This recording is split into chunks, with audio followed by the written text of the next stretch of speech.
யாரா ஆளு? எனக்கு அவளை பிடிச்சிருக்கு. அவளுக்கு என்ன பிடிக்கும் போது உங்க எல்லாருக்கும் சொல்றேன். நானே செலக்ட் பண்ணிருந்தா கூட இந்த அளவுக்கு பொருத்தமா இருந்திருக்கும்னு சொல்ல முடியாது. அந்த அளவுக்கு உங்க செலக்ஷன் பொருத்தமா இருக்கு. ரொம்ப தேங்க்ஸ். அசோக் செலக்ஷன் எப்பவுமே மிஸ் ஆனதே இல்லை. மண்ணிலே செம்மண்ணிலே என் இதயம் துள்ளுதடி. ஒவ்வொரு இன்னைக்கு எனக்கு பிடிச்சது உனக்கு பிடிச்சிருக்கு.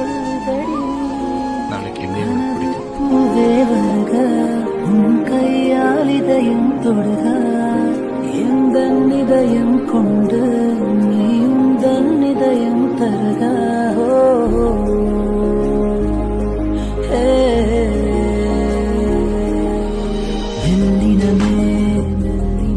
உண்மை காதல்னா சொல்லு, என் உயிரை கொடுக்குறேன்.